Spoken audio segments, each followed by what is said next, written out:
네, 안녕하세요. 형소법 기본 2차 1순환 강의 시작하겠습니다. 이번 강의의 기본 교재는 이 교재고요.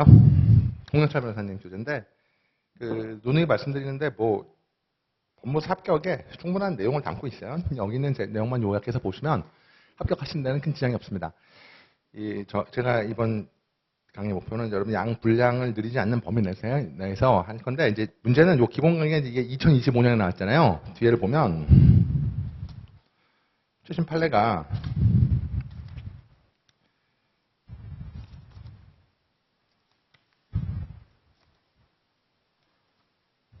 (2014년 9월 12일까지) 그러니까 현재 최신 판례를 담고 있는데, 2014년 9월 12일 2014년 최신 판례가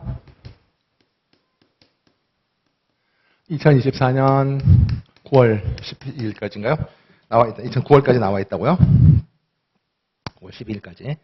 그러니까 이제 이게 최신 판례, 지금 우리가 2025년이니까 사실은 그 사이에 많은 판례들이 있습니다. 근데 제가 이 말씀을 드리냐면, 우리가 지금 기출 강의잖아요. 기출 강의인데, 최근에 5개년 판례를 분석해 보면 최신 판례가 엄청 많이 나옵니다. 최신 판례인데, 최신 판례도 1년 내에 있었던 판례에서 중요한 판례는 무조건 나온다. 이렇게 보시면 되겠어요. 올해 법원 행정고시도 그랬고, 그래서 작년에 국선변호인도 그랬고요. 그러니까 이게 굉장히 최신 판례를 신중히 봐야 됩니다. 그렇기 때문에 요 사이에 나와 있던 판례, 제가 해드릴 건 뭐냐면, 우리가 이제 강의 시점이죠. 요 사이에 있었던 판례, 요 사이에 있던 최신 판례를 보충해 드릴 거예요. 보충자료는 그것뿐입니다. 그거 외에는 무슨 다른 자료를 붙이시는 것은 시간의 낭비죠. 법무사 과목은 과목이 되게 많고 공부하실 양이 되게 많기 때문에 양을 줄이는 게 핵심이죠. 그리고 오늘은 첫 시간이니까 오리엔테이션도 하면, 이제 최신 판례만 보충해 드리겠다는 거 말씀드렸죠. 그러니까 2024년 9월 10일 이후부터 2025년까지 지금 강의일 현재까지의 최신 판례를 보충해 드릴 거고, 그것만 여기다가 교재에 단거나 하시면 돼요. 그리고 이제 물론 여러분들이 2026년 시험을 보시는 거니까, 2026년 아니죠. 올해 2025년 올해 2차 시험을 보시니까 2000 시험일까지의 요때 또 소개되는 판례들이 있습니다. 이 판례는 2순환, 3순환 때 이제 보충해 드릴 거고, 2순환, 3순환 때 보충해 드릴 거고. 근데 여러분들, 제가 말씀드리고 싶은 게, 저한테 제가 이게 제 전화번호인데,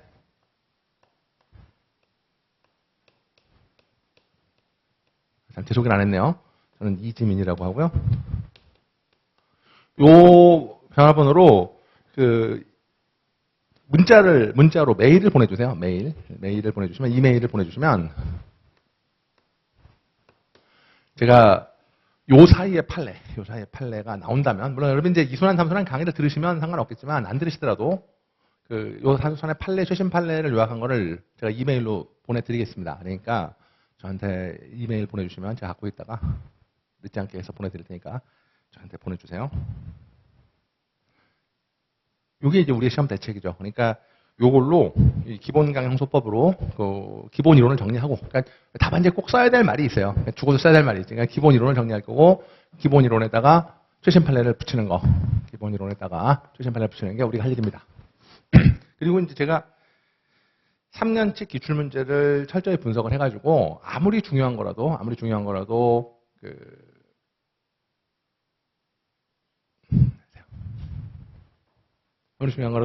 시험에 안 나오는 건 빼겠습니다. 시험에 안 뺄 거니까. 수업을 들으시는 거예요? 부담되는데.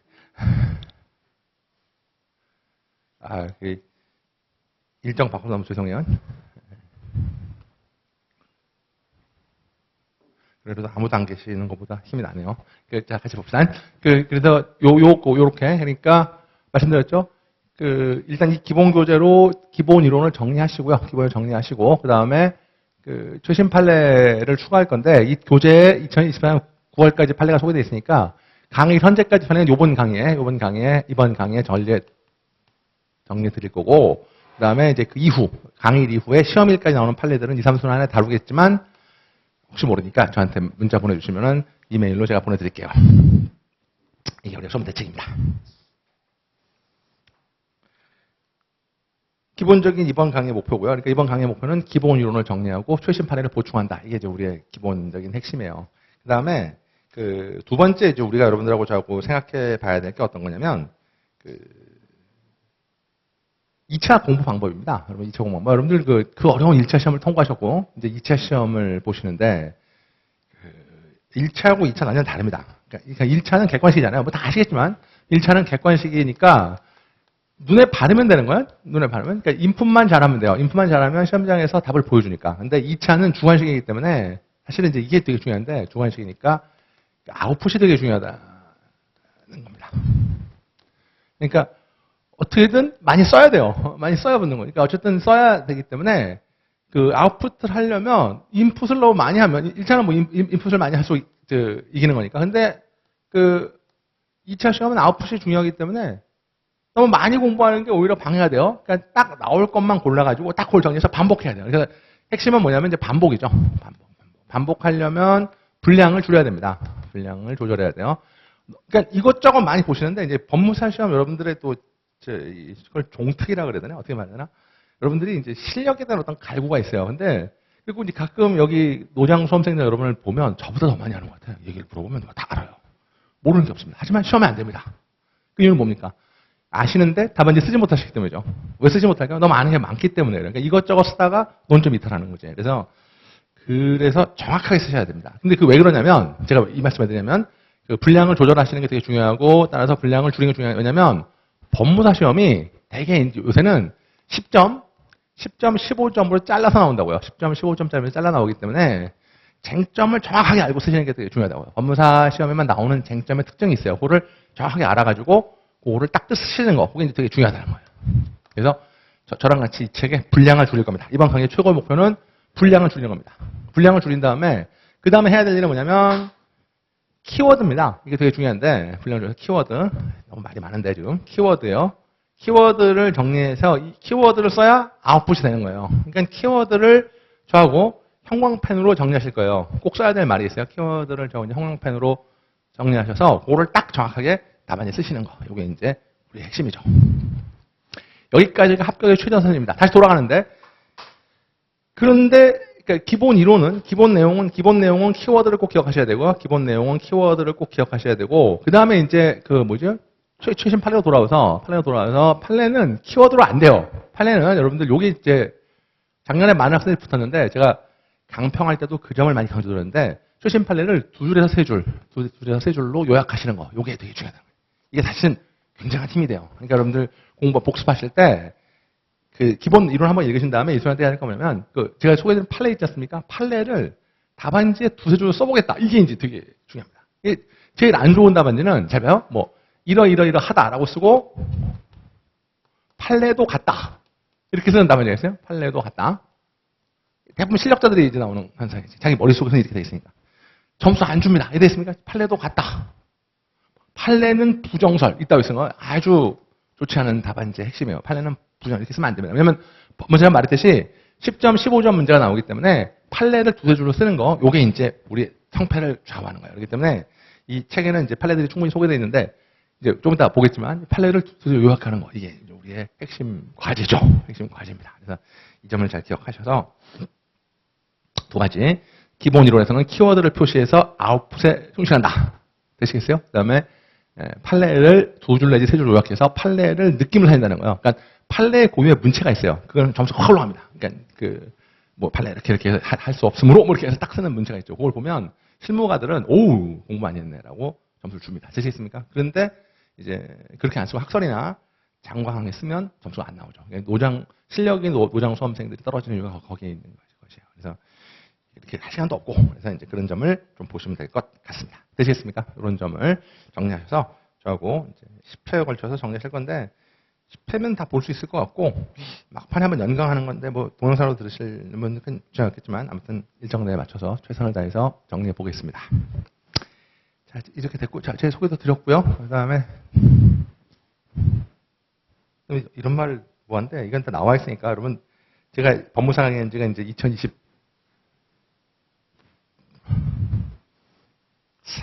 2023년, 2024년 두 번 이제 했죠. 올해 2025년이니까 두 번 했는데, 여러분 거짓말이 아니라 2024년은 시험장 자료 있잖아요. 시험장 자료. 제가 아는 시험장 자료. 거기서 1번부터 3번까지가 그대로 나왔어요. 순서도 안 받고 그대로 나왔어요. 그것만 보면 붙는, 사실 1번부터 3번까지. 이런 걸 적중이라고 하는 거예요. 이런 거는 기초 자료가 나와 있기 때문에 뭐라고 할 말이 없어요. 이거 제가 거짓말 하는 게 아니고, 시험, 몇 회, 이런 말 필요 없어요. 시험장 앞에 최종 자료에서 1번부터 3번까지 그대로 똑같이 나왔습니다. 똑같이 나왔어요. 그리고 2023년도에는 국민참여재판 나왔는데, 이건 제가 그대로 찍었던 국민참여재판. 준항고 두 개 그대로 찍었던 거죠. 이제. 근데 이제 준항고는 최신 판례였고, 최신 판례였고, 국민참여재판은 꿈에 나왔어요. 제가 강의하다가 꿈에 나왔는데, 왠지 국민참여가 나올 것 같아요. 제가 요새 쫓기는 꿈만 꾸는데, 꿈을 꾸면, 요새는 이제 쫓기는 꿈만 꿔요. 떨어지는 꿈을 꿔야 되는데, 그래 이제 키가 크는데, 키도 않고 이제 옆으로만 크는데, 그 쫓기는 꿈만 꾸다가 갑자기 국민참여재판이 나왔어요. 그래서 제가 내 꿈에 나와서 나올 것 같다 그랬더니, 그때 기억납니다. 지금 법무사 하는데 이형기신가? 법무사. 그때 제 수업 들었어요. 저한테, 에이, 말도 안 되는 소리. 주술에 빠져가지고. 주술이 아닙니다. 그대로 나온 거예요. 그래서 적중은 걱정 마시고, 이제 제 강의에 대해서 여러 가지 설이 많아요. 발음이 꾸지다라든가, 글씨가 더럽다. 한 말 또 한다는 거예요. 약간 정서불안적인 면이 있는 건 사실이에요. 그 다음에 실력이 없는 것 같다. 이런 얘기들을 이제 많이 합니다. 여러분이 보기에 성에 안 찰 수도 있죠. 뭔가. 그렇지만, 그렇게 저를 욕하는 사람도 부인하지 못하는 것은 제 적중률만큼은 그 누구도 부인을 안 해요. 그러니까 제가 문제를 찍어서 맞추는 실력에 대해서는 거기에 대해서는 토를 다는 사람이 없습니다. 그러니까 여러분이 자신만 열심히 하신다면 제가 찍어드릴 테니까 얼마든지 보셔서 충분히 합격의 선에 도달할 수 있다고 생각합니다. 법무사 시험은 이제 현재 남아있는 우리나라의 최고 권위의 시험입니다. 그렇기 때문에 결코 쉽게 보지 마시고요. 항상 좀 진지한 마음으로 도전을 하셔야 돼요. 같이 보시죠. 자, 같이 봅시다. 첫 페이지를 보시면 이 페이지에 형소법의 의의와 성격이 나옵니다. 의의와 성격이 나오는데 이제 키워드를 말씀하는데 여기서 꼭 써야 될 말이 있어요. 여기서 꼭 써야 될 말이 어떤 거냐면 사실은 네 번째 줄에 형사소법이란 형사 절차를 규정하는 국가적 법률 체계. 됐습니까? 거기 보시고 그다음에 형법을 적용 실행하는 절차를 이렇게 돼 있잖아요. 그러면 여러분 형사소송법에 우리가 다른 건 몰라도 개념 알아야 될 거 아닙니까? 개념. 형사소송이 뭐냐? 형사소송은 소송의 절차니까 키워드가 해봐요. 형사소송은 소송이 절차니까 형사 절차입니다. 그러니까 형사소송이랑 형사 절차는 동의어지. 그럼 절차가 뭐냐? 형사는 뭐냐? 형법. 형법 실현 절차. 요거 말을 꼭 써야 돼요. 형법 실현 절차. 형사소송이라는 것은 결국 형법을 실현하는 절차다라는 겁니다. 첫 번째요. 그거만 외우시면 돼요. 형법 실현 절차. 외울 수 있겠죠? 그 다음에 2번에 형사 절차 법정주의가 나오는데, 그 형사 법정주의는 이런 형사 절차를, 실현 절차를 법률에 규정해야 된다는 거예요. 법률에 규정해야 된다는 거예요. 왜냐? 인권을 보장하려고 법률에 규정한다는 겁니다. 인권을 보장하려고 법률에 규정한다는 거예요. 그게, 거기 보면 2번에 형사절차 법정주의인데, 옆에 쓰시면 되겠어요. 거기 첫 셋째 줄 뒤에 보면 개인의 이런 표현 어떨지 모르겠는데 2번 형사절차 법정주의의 셋째 줄 맨 뒤에 개인의 자유침해를 억제하기 위해서 개인의 자유침해를 여기다 밑줄 치고 거기다가 인권보장이라고 씁니다. 인권을 보장하려고 형사소송법에다 규정해야 된다는 겁니다. 이해되겠습니까? 그럼 법에다 규정한다. 이제 논리가 그렇게 되는 거죠. 법률에 규정한다. 그 다음에 로마제 2번에 형소법의 성격, 이거 볼 필요 없습니다. 볼 필요 없어요. 2번 제껴버리고 넘어가면 그럼 법에다 규정하는데 그럼 도대체 이 법률이란 무엇인가? 법률이 무엇인가라는 거죠. 법률이란 무엇인가? 아니 형사 이런 건데 그걸 법에다 규정한다 그러는데 그럼 법이 뭐냐는 거죠. 그게 바로 다음 페이지에 5페이지 나오는 거야. 3페이지 나오는 거죠. 형소법에 법원이라고 되어 있잖아요. 여러분 이거 민총에서 이미 다 공부하셨을 텐데 법원이라는 것은 법의 존재 형식, 존재 근거 이렇게 말해지는 것이잖아요. 그렇지 네, 법원. 그래서 법률이란 무엇인가? 그러니까 법률이 규정하는데 도대체 법이 뭔가라는 거죠. 이게 법원이에요. 법원입니다. 법원. 이것도 민총 논이니까 이제 이해만 하시면 돼요. 여러분 외울 건 요겁니다. 형사 절차가 뭐다라는 것만 기억하시면 되고 법률에 규정한다. 요건 이해하시면 되고, 그 다음에 그럼 법이 뭔가? 이것도 이해만 하시면 돼요. 그러면 당연히 법은 헌법이겠죠. 요새 우리한테 가장 문제가 되고 있지 않습니까? 헌법. 우리가 최고법이죠. 최고법. 헌법이죠. 최고법에다가 밑줄을 치고, 그리고 여러분들 거기 아래 보면 헌법에 많은 형소법 조문들이 있다는 거예요. 근데 여러분 이미 1차에서 공부하셨잖아요. 뭐 적법 절차라든가, 영장주의라든가, 이래 있습니까? 무죄추행이라든가 이런 게 있다는 것만 아시면 되고, 이런 걸 밑줄에서 외우는 사람은 바보입니다. 나오지 않습니다. 제 말 이해되십니까? 그래서 헌법에 있다는 것 정도만 기억하시면 돼요. 이래서 헌법에 형사 절차 규정이 있다는 걸 기억하시면 될 것 같습니다. 되십니까? 그 정도 보시면 되고요. 그러니까 여러분 이제 잘 봐요. 이걸 어떻게 말씀드려야 될지 모르겠는데, 작년에 국민참여재판이 나왔잖아요. 국민참여재판. 그래서 좀 거기 볼게.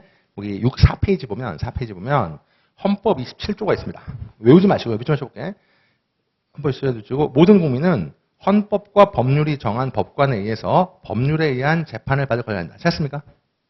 그럼 거기다 헌법 법률 갖다 주고 법관을 또 법관에 의한 재판, 법관 재판 동그라미 치면 되고 거기다 써볼게. 배심제 X. 배심제가 규정되어 있지 않아요. 그러니까 배심원은 일반인인데 배심제라고 써요. 배심원은 일반인인데 배심제가 헌법에 규정이 없다는 거예요. 배심제도가 헌법에 규정이 없다라는 겁니다.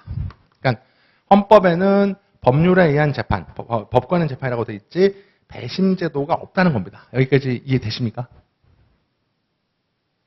되세요? 그게 이제 작년에 나온 거예요. 2023년에 배심제가. 그러니까 배심제는 헌법에 규정이 없으니까 그것부터 풀어나가야 돼. 배심재판제도가 헌법에 규정이 없기 때문에 대상이 한정돼 있다는 거예요. 대상이 뭐라고요? 한정돼. 이거 써줘야 돼요. 판례입니다. 그러니까 대상입니다. 요게 이제 요게 2023년 기출이죠. 2023년 기출입니다. 대상이 한정돼 있어요. 그러면 이제 올해 예상 하나 해보면 제 생각에는 여러분 무조건 알아들을 게 사실은 4번입니다. 4번 사항 보이세요? 사항 먼저 볼게요. 사항에 보면 형사 피고인은 유죄 판결이 확정될 때까지 무죄로 추정된다. 무죄 추정은 기본이죠. 이에 대해서 무죄 추정 피고인 요것도 나올 수 있지만 저는 4번은 그냥 밑줄만 치시면 되고 5번엔 별표를 하나쯤 치고 싶습니다. 5번 형사 피해자는 법률이 정하는 바에 의해서 당해 사건의 재판제를 질수할 수 있다. 여러분 피해자 동그라미 치고 재판 절차 동그라미 치고 진술 그러니까 재판 절차 이게 형사 피해자의 공판정 진술권이에요. 형사 피해자의 공판정 진술권이고 최근에 많이 문제가 되기 때문에 이게 나올 수 있습니다. 형사 피해자의 공판정 진술권. 여러분 예컨대 이런 거죠. 내가 성폭행을 당했어요. 성폭행을 당했는데 이 새끼는 겉으로 보면 멀쩡한 놈이에요. 대해서 멀쩡한 놈입니다. 그러니까 판사가 보기엔 착한 놈이야. 그거 뭐 실수할 수 있지 뭐 이렇게 생각하는 거예요. 그럼 피해자가 자기의 망가진 삶을 판사한테 보여줘야 돼요. 내가 저 새끼한테 성폭행을 당해가지고 아주 나 삶이 아주 망가졌고 이혼하고 못 오졌다 뭐 이런 식으로 이제 보여줘야 돼요. 그게 바로 공판정 진술권이고 이게 헌법상 기본권입니다. 되겠습니까? 그래서 이게 나올 수 있으니까 피해자를 형합해서 취하시고 요거를 제가 아까 별표 하나는 별표 3개 5번을 그러니까 형사 피해자의 만약에 공판정 진술권이 나오면 헌법 21조 5항부터 시작하셔야 돼요. 제 말 이해되세요? 5항부터 시작하셔야 됩니다. 되십니까? 그럼 저는 의외로 사실은 오늘 한번 다뤄볼 건데 20조 2항 옆에다가 심화라고 적어주고 20조 2항 옆에다가 심화라고 적어주고 그래 선생님 죄송한데 좀 읽어주세요. 20조 2항 같이 볼까요? 20조 2항 네. 군인 또는 네. 있으시죠? 20조 2항? 27조 2항 헌법 그 책에 있는 거 네. 그래요? 그래 제가 읽을게요. 군인 또는 군무원이 아닌 국민은 대한민국에서 중대한 군사상의 기밀 초병, 초소, 유도 금식물, 국내 영화 비상계엄에서 받은 이거 비상계엄 때문에 문제인데 비상계엄 이거 군사법원의 재판을 받으셨다. 여러분 그 군사법원의 재판을 네모로 묶으시고 군사법원의 재판 이제 법원 시험에 이제 군사법원이 나올 때가 됐습니다. 그래서 20조 2항이 나오면 군사법원이 나오면 일단 20조 2항을 좀 기억하시고 그 옆에다가 재심이라고 오늘 할 거야. 재심 그러니까 군사법원의 재심이라고 좀 적어주시면 될 것 같습니다. 되시겠습니까? 그래서 요 3개 27조가 헌법에 좀 이따까지 기억하시면 되겠습니다. 다시 앞으로 가셔가지고 3페이지인데 3페이지 헌법 12조에 보면 이게 형소법에 나올 수 있는 걸 한번 생각해 볼게요. 그냥 이거 가볍게 볼게요. 이거는 여러분 너무 부담 갖지 마시고 왜냐면 헌법이 2차 과목에는 없어요. 1차에만 있다고요. 그래서 20조 1항에 보면 거기 27조 1항 옆에다가는 적법 절차 라고요? 적법 절차. 27조 헌법 27조 1항 옆에다가는 적법 절차라고 좀 쓰시고 적법 절차라고 쓰시고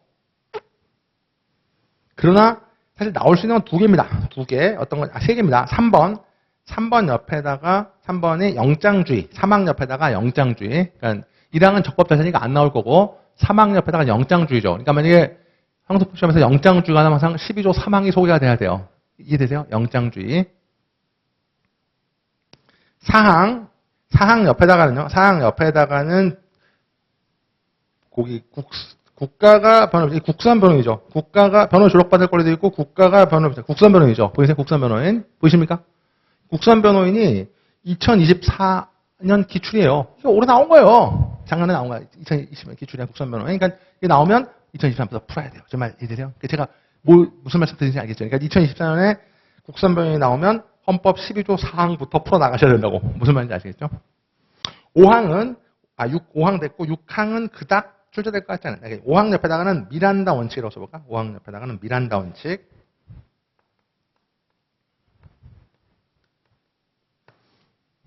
가볍게 보시고요. 6항은 체포 구속 적부심. 6항은 체포 구속 적부심. 6항은 체포 구속 적부심. 정말 모든 헌법에 다 있네요. 그다음에 7항 옆에다가는 7항은 별평 있죠. 자백 배제 법칙. 자백 배제 법칙. 자백 보강 법칙. 제 개인적인 생각으로는 별표 하나 치는 이유는 자백의 보강 법칙이 나올 것 같거든요. 자백의 보강 법칙이 이제 안 나왔기 때문에 자백의 보강 법칙이 나오면 여기 헌법부터 있다라는 점을 잘 기억하셔야 되겠습니다. 헌법에 있다. 그래서 헌법 12조 7항에 자백 배제 법칙, 자백 보강 법칙이 있다는 거예요. 제 말 이해되시죠? 그러니까 나오면 여기서부터 풀어 나가시는 겁니다. 이해되시겠습니까? 그래서 헌법 12조 보시면 될 것 같고 일단 첫 시간이니까 이 정도 보시고요. 넘기시면 헌법 되고 그다음에 2번 형사소송법이라고 되어 있습니다. 4페이지 2번. 헌법 조문 다음에 2번 형성법이라고 나와 있죠. 형성법 아래다가 법률, 옆에다가 법률. 법률입니다. 법률. 법률의 규정인데, 법률.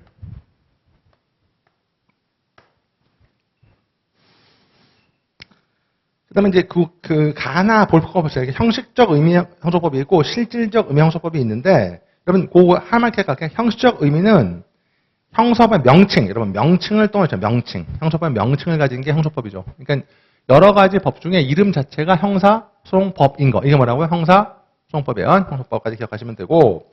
그 다음에 나번에 실질적 의미의 형사법은 그냥 옆에다 한번 써볼게. 이건 뭐 그렇게 중요한데 명칭은 형사법이 아니지만 명칭은 형사법이 아니지만 뭘 추가해야 돼. 명칭은 그러니까 형식적 의미 형사법은 이름이 형사법이에요. 이름이 형사법이 안 근데 실질적 의미 형소법은 그거 하나 추가할게. 명칭은 형소법이 아니지만 이거예요. 출발점에 형소법이 아니지만 그다음에 첫째 줄이죠.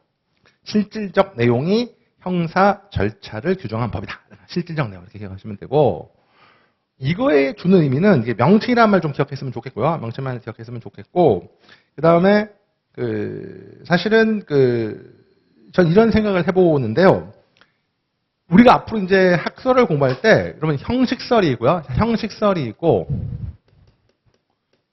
실질설이 있거든요. 형식이 중요하냐, 실질이 중요하냐. 대부분 실질이 중요합니다. 당연히 실질이 중요해요. 실질이 중요합니다. 형식은 중요하지 않습니다. 실질이 중요한 거예요. 이해되세요?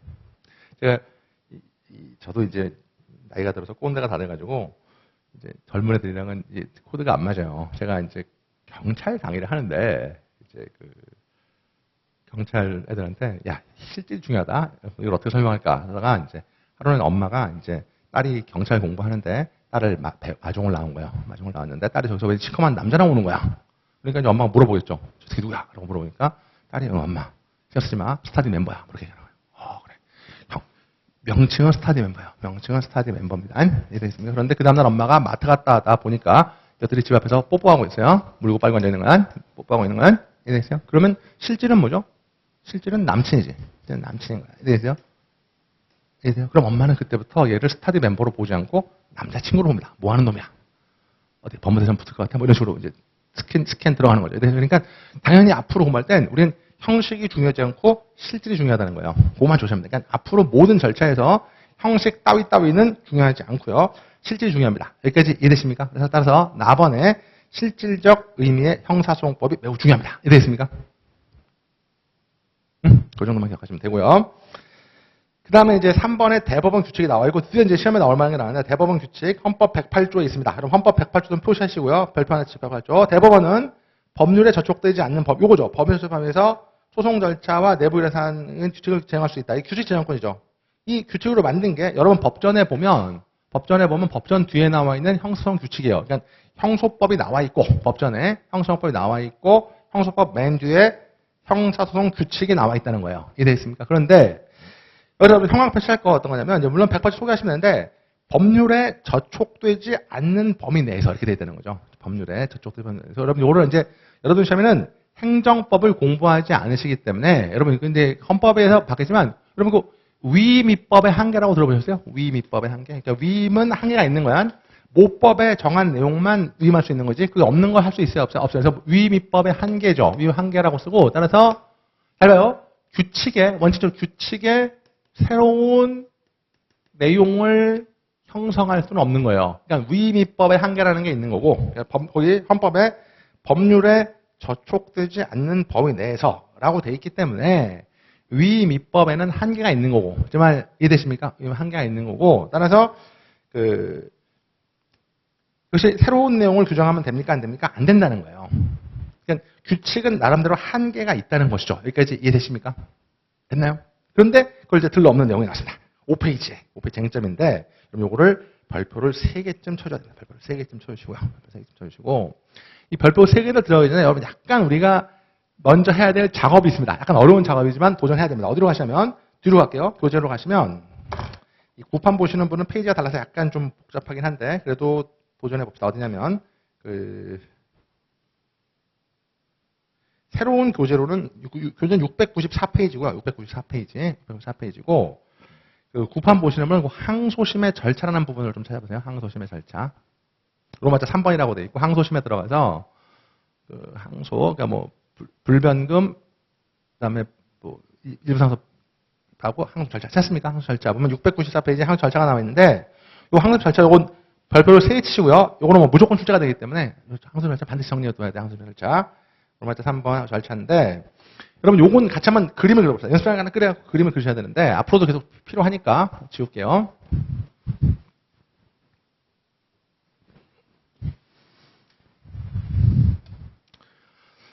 (1심에서) 판결이 선고되면, 1심에서 판결이 선고되는 거야. 판결이 선고되면,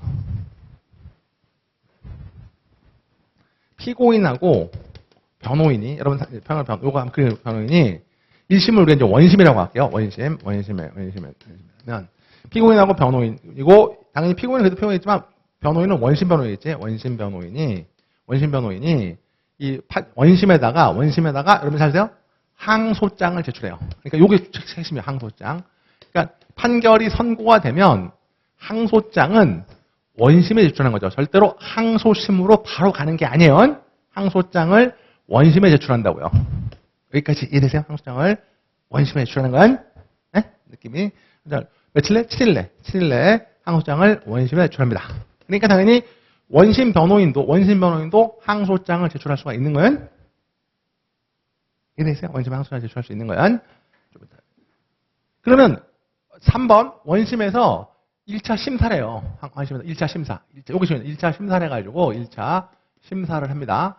항소장을 제출한 1차 심사를 해서 만약에 항소가, 잘 봐요. 4-1번. 항소가, 4-1번. 만약에 항소가 부적법하면, 항소 제기가 부적법하면, 항소 기각 결정을 합니다. 좀 이따 비춰드릴게요. 항소 기각 결정하는 거야. 1차 심사를 해갖고 항소가 부적법하면 1심에서 항소 기각 결정을 합니다. 되십니까? 결정하는 거야. 하지만 적법하면요. 4-2번. 적법하면 기록을 송부해요. 그래서 기록을 송부합니다. 어디로? 2심으로 기록을 송부하는 거예요. 그러니까 1심에서 1차 심사를 해가지고 적법하면 기록을 송부한다고요. 어디로? 2심으로 기록을 송부한다는 거죠. 기록을 송부하는 거야. 그럼 여러분들 잊지 말 게 어떤 거냐면 요거 같이 그려볼게. 기록을 송받은 때부터 2심, 항소심이 시작이 되는 거예요. 그러니까 항소심의 시작 시점은 누가 뭐래도 기록을 송받은 때부터 항소심이 시작되는 거예요. 판결 선고할 때 아니고요. 항소를 제출할 때도 아니야. 2심이 시작되는 게 언제라고요? 2심은 기록을 송부받은 때부터 2심이 시작. 요걸 기록을 송부받는 거야. 이해되겠어요? 그러면 여기서 두 가지인데 원심 변호인은 더 이상 쫓아오지 못합니다. 요거 우리가 심급 대리라고 그래요. 나중에 나올 거야. 심급 대리. 원심 변호인은 이제 더 이상 못 쫓아와요. 하지만 피고인이 일로 올라오면 항소인이 됩니다. 뭐가 된다고요? 항소인이 되는 거야.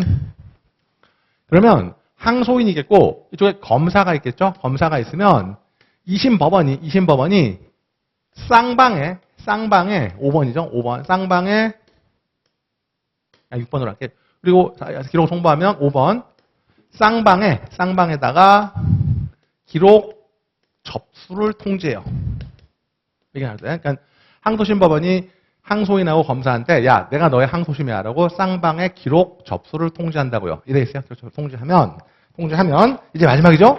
항소인이 6번 20일 이내에 항소 이유서를 제출하는 거예요.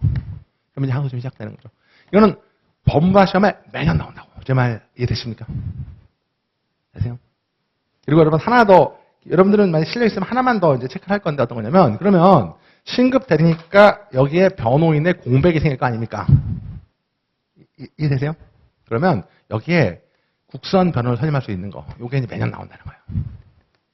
그러니까 이제 나중에 요 그림만 일단 그리시면 돼요. 그러니까 항소인은 이 집에 항소심을 제출한다. 요 느낌을 가지면 요게 이제 항소심의 기본 구조입니다. 이 그림 꼭 그리시고요. 안 지울 테니까 그리시고 요거를 책으로 풀어 써놓은 게 이제 교재서 694페이지 로마자 3번 항소심의 절차입니다. 1번 항소의 제기라고 나와 있고 차세 항소에 나와 있고 가번입니다. 항소의 방식 비춰줄게.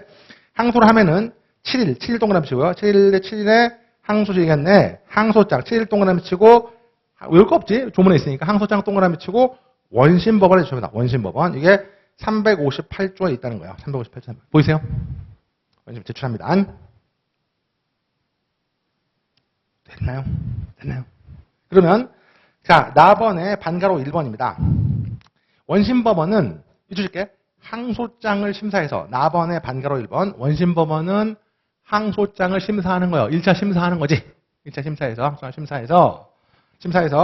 자 비춰줄게. 항소제기가 법률상 방식에 위반하거나 항소권이 소멸된 후인가 명백할 때 뭐 더럽게 어렵게 돼 있지만 하나만 체크할게요. 여기 항소권 소멸 후인 것이 명백한데 찾습니까? 네? 거기다가 항소 기간 경과, 항소 기간이 경과한 거죠. 항소 경과했을 때는 이거 못 받아준다. 기간 지났어라고 해서 항소 기각 결정을 한다고요. 항소 기각 결정을 하는 거야. 항소 기각 결정을 합니다. 됐습니까? 거기까지 항소 기각 결정합니다. 됐나요? 그 다음에 세 번째 줄. 항소 기각 결정 694페이지입니다. 항소 기각 결정을 하는 경우 이외에는 찾습니까? 거기다 밑쳐치고 요거죠. 항소 제기가 적법한 거예요. 항소 제기가 적법할 때 항소 제기가 적법한 거예요. 항소에 적법하면 그러니까 거기 그 항소 기각 결정하는 경우 이외에는 이라고 되어 있잖아. 이외에는에다가 밑쳐치고 거기다 뭐라 쓰면 항소 제기가 적법한 거죠. 항소 제기가 적법한 경우 보이세요? 항소 적법한 경우 얘는 원심법원은 항소장을 받으면서 며칠? 14일 내 기록을 송부하는 거예요. 14일 내. 그냥 미처 14일 내 기록을 송부하는 겁니다. 자, 기록을 송부한 겁니다. 여기까지 이해되세요? 이게 항소제 결정하고 법무사 시험에는 무조건 나온다고 생각합니다. 이건 무조건 나오는 거예요. 무조건 나오니까 잘 알아둬. 이걸 모르면 한 발짝 더 불안할 수 없어요. 이해되세요? 자, 이걸 기억하시고요. 그 다음에 14일 내에 기록을 송부한다. 14일 내에 기록을 송부하면 이제 695페이지죠. 695페이지 보면 반가로 2번에 항소법원의 조치라고 나와 있죠. 보이십니까? 항소법원의 조치. 보이세요? 항소법원에다 2심이라고 써요. 2심. 그러니까 원심이 1심이고 항소법원 2심이죠. 그러면 자 비춰볼게요. 여기 기록을 항소법원이 기록을 송부하는 때 찾습니까? 그래서 밑줄 치고 항소법원이 기록을 송부하는 때 밑줄을 치고 항소심 개시입니다. 항소법원이 기록을 송부하던 게 항소심이 개시된 거예요. 항소심 개시. 맞죠? 항소심 개시. 즉시 항소인과 상대방에게, 여러분 검사로 써주세요. 항소인과 상대방에게 기록 접수를 통지한다는 거예요. 즉시 쌍방의 기록 접수를 통지한다는 거예요. 내가 너의 항소법원이야 라고 기록 접수를 통지합니다. 여기까지 이해되세요? 근데 여러분 여긴 빠져있는데 안 써도 되는데 잘 봐. 지금 변호인은 신급들이니까 원심 변호는 여기서 끝나는 거야. 원심 변호는 항소장만 들어가 짜지는 거잖아요. 그지? 그럼 요 공백을 누가 메운다고요? 국선 변호인이 메운다고 말씀드렸죠? 이해되세요? 그게 동그라미 1번에 나와 있는 거예요. 국선 변호인 보이세요? 항소의 도과전 국선 변호인 보이십니까? 판례 1번에요. 국선 변호인 선정 청구를 형합에 하시면 돼요. 국선 변호인. 이 공백을 국선 변호인에 메울 수 있다는 거예요. 오늘 나중에 지금 하면 우리 사이가 너무 멀어지기 때문에 여기까지만 일단 보시면 돼요. 국선 변호인. 여기까지 이해되십니까? 됐나요? 그럼 마지막이죠. 한 장 여기만. 답원입니다. 다음 페이지 696페이지 중간에 아래 아까 답원. 항소 이유서와 답변서 제출. 됐습니까? 한번 찾아야 돼. 항소인 또는 변호인은 잠깐 하나 빼먹었지? 거기 다시 앞으로 돌아가서 항소법원이 반대로 2번 항소법원이 기록을 소환할 때 썼나요? 항소심 시작. 항소심이 개시되는 거야. 항소심이 시작되는 거야. 맞지? 항소 시작되는 거고 다시 한 장 넘겨서 답원 항소 이유서 답변서 제출. 항소인 또는 변호인은 항소법원이 기록 접수를 통지받은 부터 20일 이내에 항소유서를 항소법원에 제출한다. 됐습니까? 여러분 그냥 이건 좀 어렵지만 써볼게. 여기 변호인 네모로 묶으시고 답원에 국선 변호인이라고 써주세요. 그냥 쓰세요. 국선 변호인이라고. 네? 국선 변호인이라고 생각하시면 돼. 좀 어렵습니다. 그냥 써만 놓으시고요. 그 다음에 기록 접수 통지받은 20일 이내에 항소유서를 항소법원에 제출해야 한다는 거죠. 여기까지 이해되십니까? 그럼 항소심이 시작되는 거죠. 요게 여러분 기본적으로 우리가 법무시험에 꼭 알아야 될 항소심의 절차입니다. 이거는 뭐 무조건 알아둬야 되는 내용이에요. 여기까지 정리되세요? 그럼 여기서 이제 요거 한번 그려보시고 요거 밑줄 쳐 놓으시고 하나 기억하면 항소심은 언제 시작하냐면 기록을 송부받은 때부터 항소심이 시작이 된다는 거예요. 이해되세요? 그거를 말해주고 있는 조문이 다 됐습니다. 다 됐어요? 앞으로 다시 돌아가셔서 그걸 말해주고 있는 조문이 5페이지. 쟁점 소송기록 송부 전 원심법원의 구속관한 요입니다. 이거 별표 3개쯤 치시고요. 쟁점 있죠? 소송기록 송부 전 원심법원의 구속 송부 있죠? 별표 3개 치시고 여기 보면 잘 봐요. 그러면 찾아주면 되면 형소법 제105조 나와 있고 형소법 105조도 나와 있고 보이세요? 그 다음에 형소년 규칙 57조 1항도 나와 있습니다. 보이십니까? 이거 형합 치하시고요. 형소법 105조 규칙 57조 이렇게 나와 있어요. 보이시죠? 이걸 이제 분석할 건데, 형소법 105조를 먼저 찾아서, 선생님 좀 읽어줄까요? 105조. 형소송법 105조. 조문에서. 네, 같이 볼게요. 형소법 105조입니다. 이제 배경이 다 끝났으니까 형소법 105조.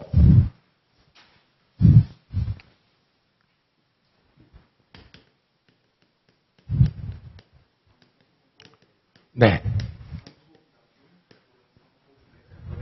네. 네. 네. 이 조문에 지금 올 필요 없는데 105조는 잘 봐요. 기록 송부를 기점으로 여러분 기록 송부부터 이심이 시작되니까 기록이 송부되기 전에는 아직 원심의 소송 계속이 있는 거예요. 기록이 송부돼야 항소심이 시작되는 겁니다. 이해되십니까? 그러면 당연히 거기 나와 있는 모든 결정을 기록이 송부되기 전에 누가 한다고요? 원심법원이 한다고요. 기록이 송부되면 누가 한다고? 원심법원이 하는 거예요. 기록이 송부되기 전에는 이 모든 결정을 원심법원이 한다라는 것이죠. 여기까지 이해되십니까? 됐나요? 이게 첫 번째. 두 번째 이제 규칙 57조로 갈 건데 여러분 여기서 하나 제가 팁을 말씀드릴게요. 법이 한 400조 정도 되면 그냥 예를 드는 거야. 법이 한 400조 정도 되는데 규칙은 한 200조 정도 되니까 200조 정도 되기 때문에 요거 그러니까 규칙은 법의 2분의 1이에요. 법의 2분의 1. 그러니까 만약에 법이 105조면 규칙은 한 50조 언저리에 있는 거야. 무슨 말인지 알겠지? 그러니까 사실 때 법보다 규칙이 절반쯤 되기 때문에 법의 절반 정도가 규칙이다라고 생각해 주시면 되겠습니다. 되시겠습니까? 그래서 법 105조니까 규칙은 57조 1항입니다. 좀 읽어볼까요? 57조 1항. 이것도 같이 마지막에 읽어볼게요. 규칙 57조 1항 같이 보겠습니다. 규칙 57조 1항. 규칙 50조 1항. 네.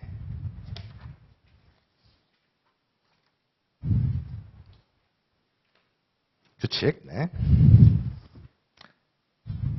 그러니까 105조 옆에다가 규칙 50조 1항이라고 메모도 하신 다음에 같이 볼게요. 50조 1항 같이 볼까요? 네.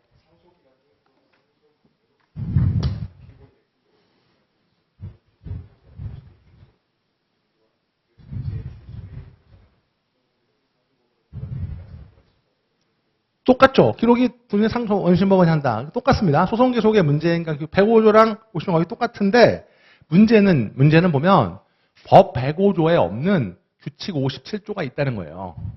그러니까 법 105조에 없는 내용이 규칙에 있는 게 있죠. 구속이라든가 뭐죠? 보석의 취소죠. 특히 여기서 구속이 있습니다. 그러니까 법에는 잘 들으세요. 법에는 구속하고 보석밖에 없는데 법에는 구속 취소하고 보석밖에 없죠.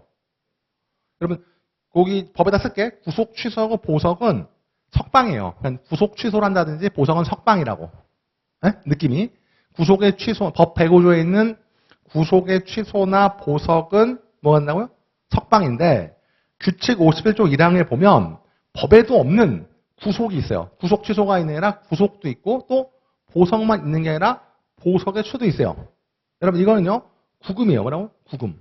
그럼 법에는 구금이 없는데 규칙에 구금이 있다. 이게 말이 되냐는 거예요. 법에는 구금이 없는데 규칙에는 이게 이런 게 있는 게 되냐는 거예요. 여기까지 이해돼요? 그러니까 법에 없는 새로운 내용이 규정이 된 거잖아요. 법에 없는 새로운 내용이 규정된 거죠. 제 말 이해돼요? 법에 그래서 거기 보면 견해의 대립이 있는데 여러분 견해의 대립이 있는데 견해의 대립은 적법설과 부적법설이 있는데 이거 약간 그냥 바꿀게요. 여러분 이번에 견해의 대립에서 부적법설을 먼저 쓰셔야 돼요. 부적법설을 먼저 쓰시고 부적법설은 뭐냐면요. 거기는 나랑 다 쓸 필요 없어요. 여러분 여기 뭐 형사절차 법정주의라고 되지만 그런 다 필요 없고 위임위법의 한계를 초과했다는 거예요. 위임위법의 한계. 부적법설은 이거는 아니 법에도 없는 게 규칙에 있으면 어떡하냐라는 거예요. 법에도 없는 게 규칙에 있으면 어떡하냐는 겁니다. 그래서 이 부적법설은 위임위법의 한계를 초과했다는 거죠. 이래 있어요. 위임 한계. 되세요? 그리고 여러분 적법설을 잘 소개해줘야 되는데 적법설은 물론 얼핏 보기에는 위임위법의 한계처럼 보이지만 잘 보세요. 여러분 우리가 이미 알고 있죠? 기록이 송부되기 전까지는 소송 계속이 어디 있는 거예요? 원심에 있기 때문에 기록이 송부되기 전까지는 아직 원심이니까 원심법원이 모든 결정을 할 수 있다는 거예요. 이해되세요? 그래서 거기 보면 적법설에 보면 여러분 적법설의 첫째 줄 맨 뒤에 해주실게요. 소송, 이걸 써야 돼. 소송 기록이 상소법원에 도달하기까지. 하셨으면 소송 기록이, 느낌이, 가져야 돼. 소송 기록이. 느낌 오세요? 너무 어려운가? 자식합니다. 소송 기록이 상소 도달 전까지는 원심법원의 소송 계속이 존재한다는 겁니다. 여기까지 이해되세요? 요것만 쓰면 돼. 그러니까 일단 모든 결정을 할 수 있다는 겁니다. 여기까지 이해되십니까? 요걸 소개하시고요. 그러니까 학설 대립은 간략하게 소개하시고, 우리 법원 시험이고, 나 10점이니까, 부적법설은 뭐라고요? 위임위법의 한계 초과. 위임위법 한계를 초과했다는 것이고요. 적법설은 뭐야? 아니야. 우리 소송 계속이 아직 원심에 있기 때문에 어쩔 수 없다는. 기록이 넘어가기 전까지는 뭐라고요? 소송 계속이 원심에 있기 때문에 원심법원이 모든 결정을 한다는 겁니다. 여기까지 이해되십니까? 그 다음에 이제 제가 말씀드리고 싶은 게 뭐냐면 3번 판례의 태도입니다. 3번 판례의 태도인데 여기서 고칠게. 그럼 여기 보면 판례는 적법설의 입장에서라고 되어 있어요. 찾으세요? 이걸 지워버려요. 이런 거 쓰면 안 돼요. 화이트로 밀어버리세요. 판례가 무슨 설? 이렇게 판례가 학설을 따르는 게 아닙니다. 판례는 결정을 내는 거예요. 그래서 적법이 지워버리고 그 작은 따옴표에 있는 말을 답안지에 많이 써주면 시험에 붙는 거라고. 제 말 이해돼요? 마치 판례처럼. 선생님 한번 좀 읽어주시죠. 상속기간 중부터 좀 읽어줄까요?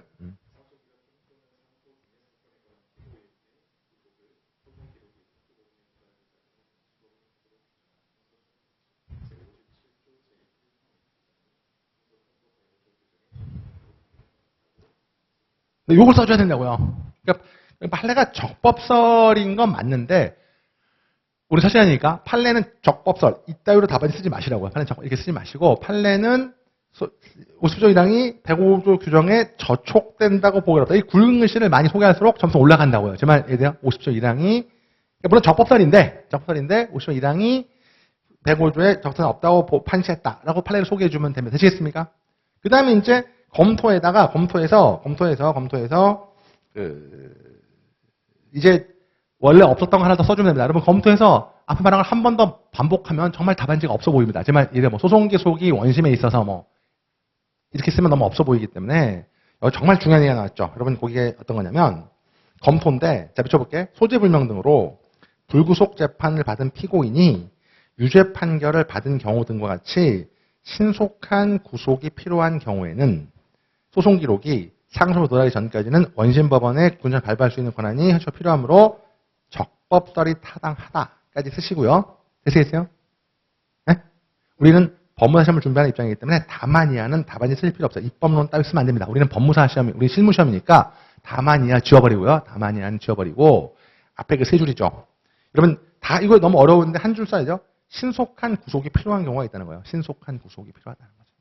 체크하세요. 그러니까 지금 여기서 요 시점에서 원심법원이 구속 안 하면 얘가 도망간단 말입니다. 하지만 이해됩니까? 신속이 필요하니까 판례가 타당하다 이렇게. 그러니까 신속한 구속이 다 못 쓰더라도 신속한 구속이 앞에 다 쓰면 좋겠지만 신속한 구속이 필요하다면 한 경우가 있기 때문에 판례가 타당하다. 적법 타당하다 쓰지 말고 판례가 현실적 필요성 때문에 판례가 그러니까 이때 만약에 이렇게 불구속하고 여기서 구속할 필요가 있을 때 신속한 구속의 필요성 때문에 판례가 타당하다라고 답안지를 써주시면 돼요. 요게 이제 피니시 브로죠. 피니시 브로입니다. 여기까지 이해되십니까? 오늘 쓰시고요. 요거는 일단 별표 3개 치시고요. 규칙을 물어볼 때 매번 나오는 겁니다. 그 다음에 저는 이게 약간 반대인데 그래서 이 105조를 위임입법이라고 안 하고 거기 나는데 절차 형성 규칙이라고 부르기도 해요. 105조를. 근데 이거는 판례가 쓰는 말이 아니기 때문에 답안지에 써도 되고 안 써도 됩니다. 제 말 이해돼요? 이해되십니까? 요 105조를 절차 형성 규칙을 부르는데 절차 형성 규칙을 인정하는 게 결국 판례의 태도다라고 기억하시면 되겠습니다. 절차 형성 규칙. 그 정도 보시면 되겠습니다. 되시겠습니까? 그리고 이 책이 좋은 점은 거기 아래 판례가 소개되어 있다는 거예요. 판례가 소개되어 있기 때문에 판례를 여러 번 읽어서 답안지에 소개해 줘야 됩니다. 하지만 이해되십니까? 꺽수의 1번이 판례고요. 꺽수의 2번이 판례의 검토예요. 꺽수의 2번 옆에다가 신속한 구속의 필요성. 꺽수의 2번 좀 어려우니까 신속한 구속의 필요성. 어제 지금 불구속 재판까지 하면 너무 벌어지기 때문에 이해되세요? 네? 오케이. 이 책의 좋은 점은 이런 것들이 잘 돼 있다는 거죠. 넘기시면 되겠고요. 뒤에 105조랑 규칙도 소개되어 있죠. 잘 돼 있습니다. 되시겠습니까? 좋습니다. 됐고요. 그 다음에 거기 검찰 예규 등 행정규칙이라고 나와 있는데 검찰 예규 등 행정규칙이라고 되어 있는데 여러분 여기서는 다른 거 다 볼 필요 없고요. 검찰 예규는 볼 필요 없어요. 검찰 예규는 볼 필요 없고요. 그 다음에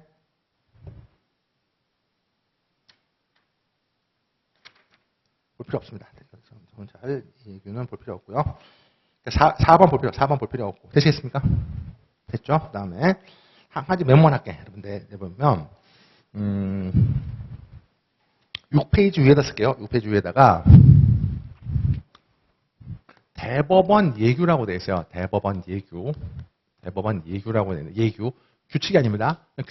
대법원 규칙이랑 구별해야 돼요. 대법원 규칙이랑 대법원 예규는 다른데 대법원 예규라는 것은 대법원 예규는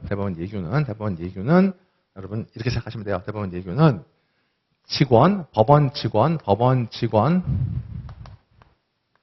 근무 규칙입니다. 대법원 예규는 근무 규칙이기 때문에 요거는 법원이 아닙니다. 형소정법에 법원이 아니에요. 형소법원이 아닙니다. 대법원 예규는 형소법원이 아니에요.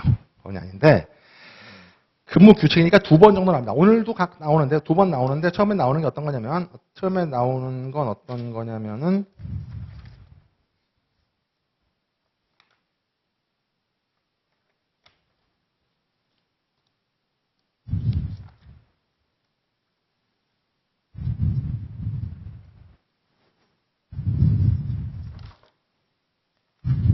예규. 여러분 그거 26페이지 보면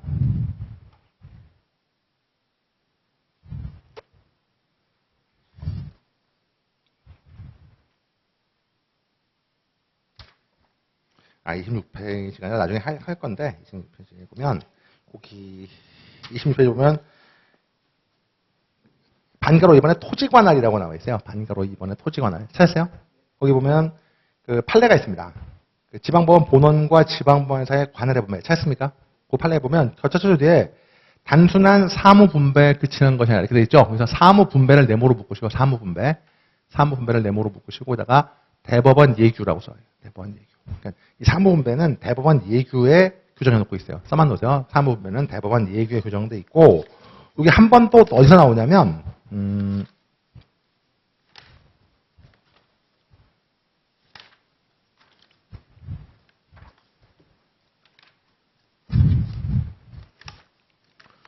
법원에서 어디냐면 이송 우리 교과서로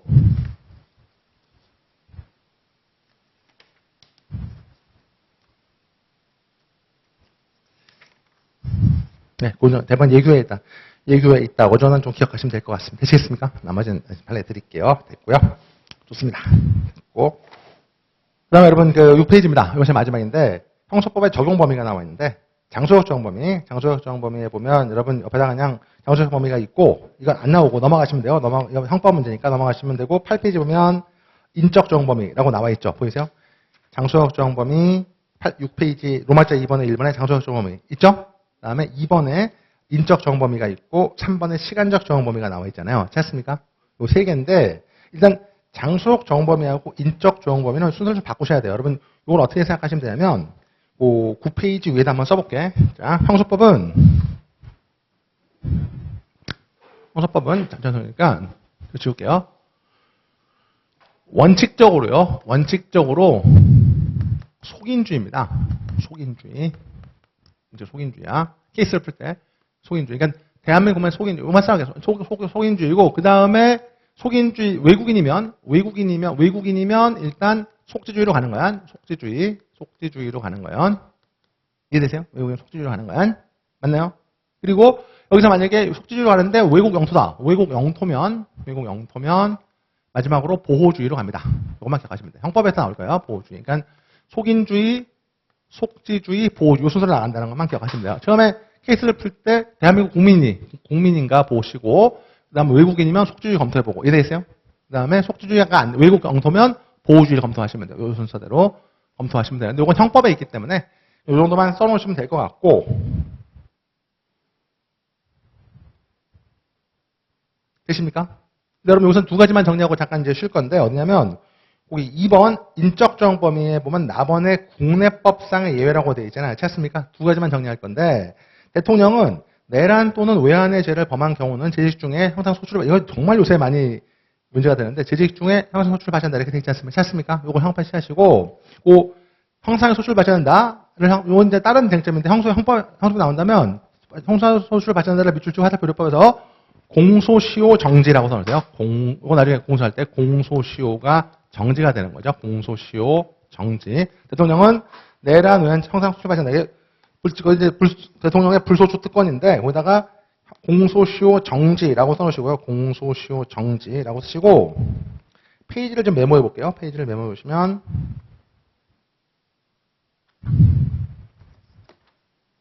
정말 중요한 쟁점인데요. 공소시효 정지.